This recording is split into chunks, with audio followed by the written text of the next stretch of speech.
Hello everyone, Vincent Teo from HDTV Test here.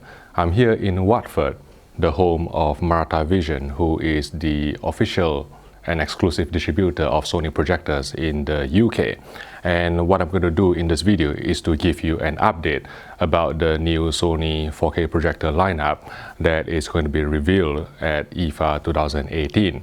There are three new models from Sony: the VW270ES, the VW570ES, and the VW870ES. Now, in this video, from time to time, I may refer to them as 270, 570, or 870 respectively, so just to be clear on that. Now, let's go through the specifications and the differences between these projectors and how it actually sits in the existing Sony 4K projector lineup.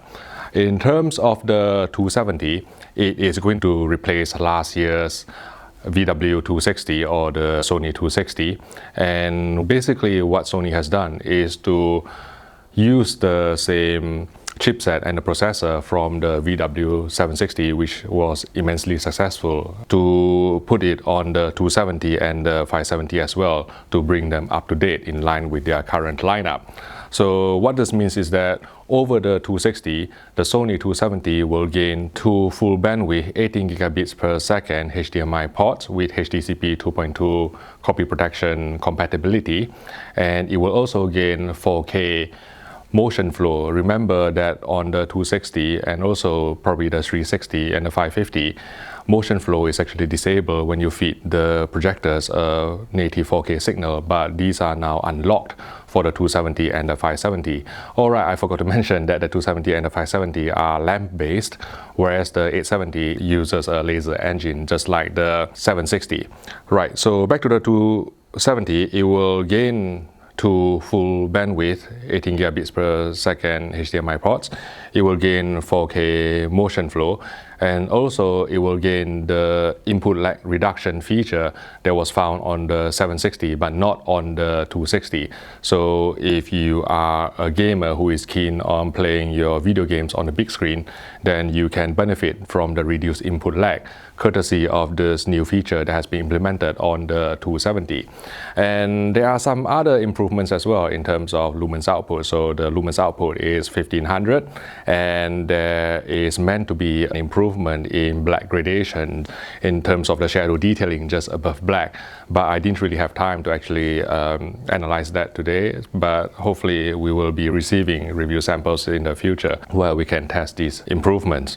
Right, so that's 270. It is going to retail at the same price as the 260, which is 5,000 euros, and given the exchange rate of pound to euro because of Brexit, then I think it's very likely that it will retail at 5,000 pounds, and the availability is slated for October.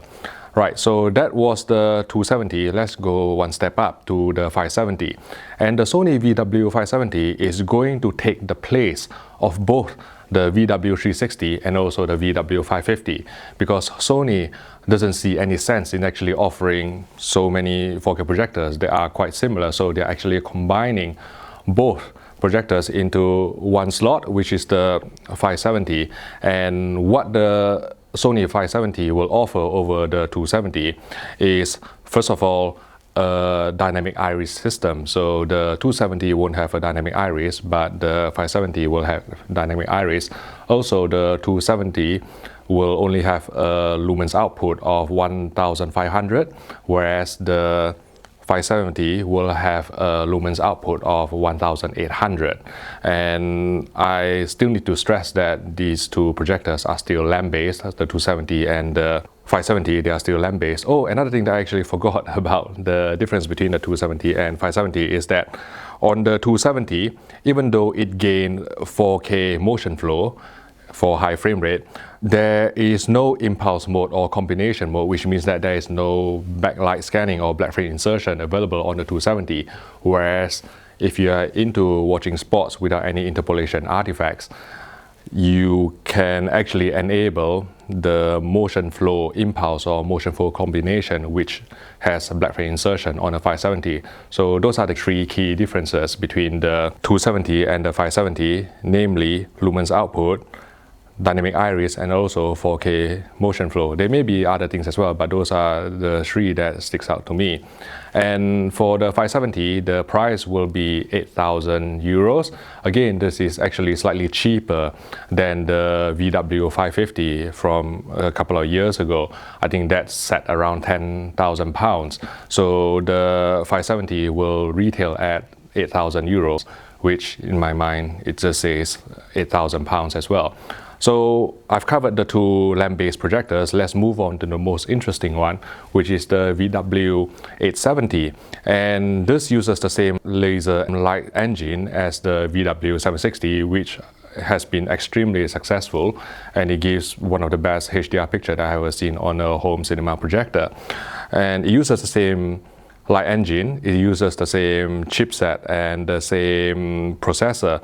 But what Sony has done to upgrade the 870 over the 760 is in terms of first of all, the lens.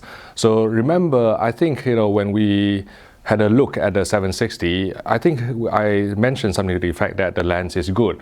But there have been some complaints that, the lens is not as pin sharp as the top-end projectors from Sony, let's say the VW1100 or the VW5000.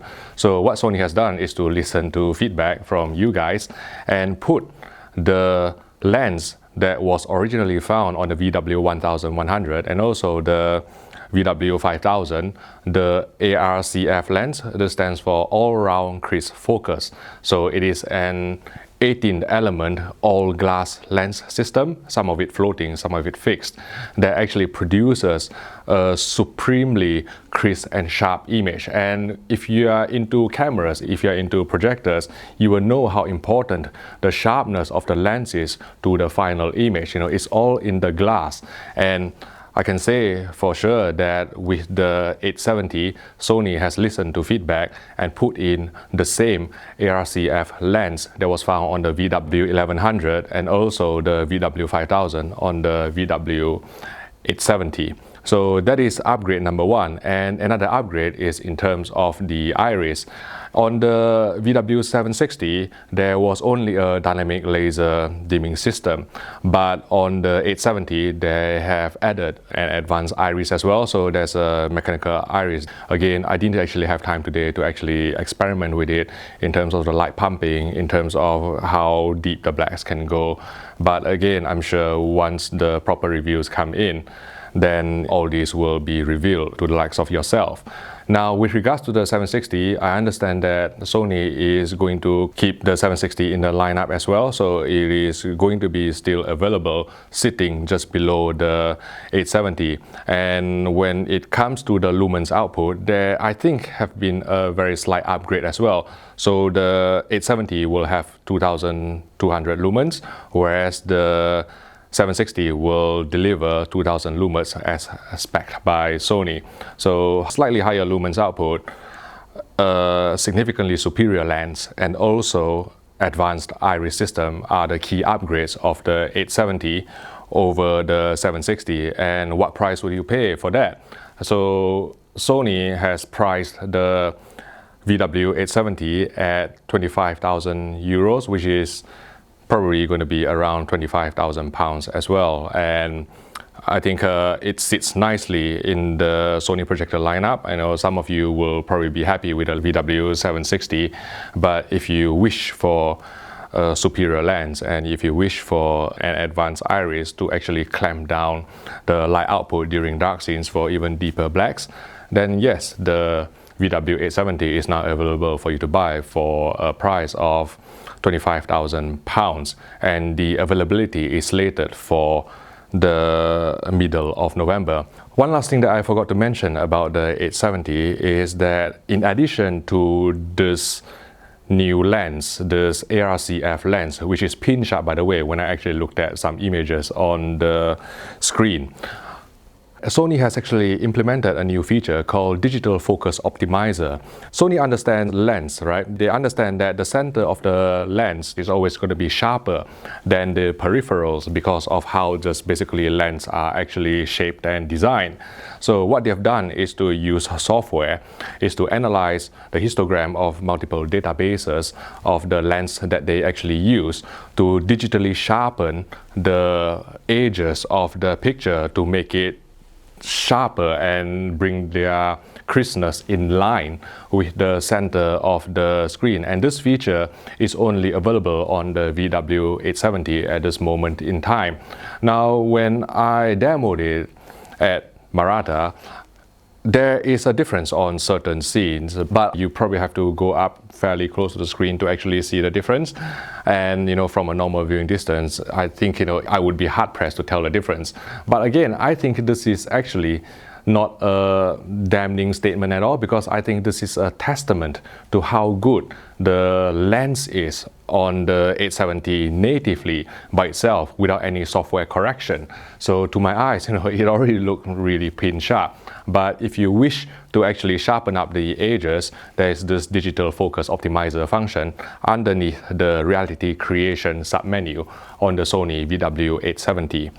Now let's talk about some measurements that I managed to take in the short couple of hours. I was at this facility with a pre-production unit of the Sony VW870.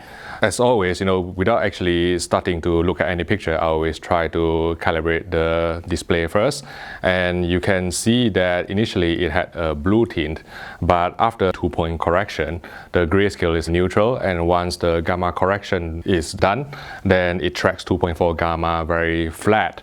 And you can see from the color checker chart that all the 140 measured color patches did not exhibit any errors that exceeded the humanly perceptible threshold of delta error 3. So what this means is that for SDR content at least, you can expect really realistic and natural and accurate true looking colors regardless of whatever content you watch from this projector.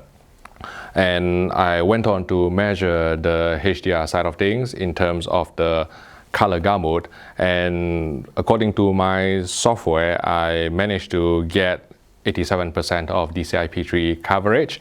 Remember, this is only a pre-production model that I've actually had a hands-on with. Also, it's important to stress that Sony has managed to achieve this sort of DCI-P3 coverage without using a filter. It uses their own triluminous engine, and it doesn't use a color filter unlike the JVC Z1, which actually have to move a filter in place to achieve a wider color gamut. So DCI-P3 gamut coverage was around 87% according to my measurements on this pre-production unit. And I also just had time to measure the input lag using the input lag reduction feature. And for 1080p input signal, the input lag runs at around 37 milliseconds. But if you feed a native 4K signal, then according to our Leo Bona tester, the input lag dropped slightly to 31 milliseconds. So there you have it. I think, with this update of the lineup, Sony is once again offering the most comprehensive array of 4K projectors on the market. Remember, these are all native 4K projectors, and there are different price points to appeal to people with different budget as well.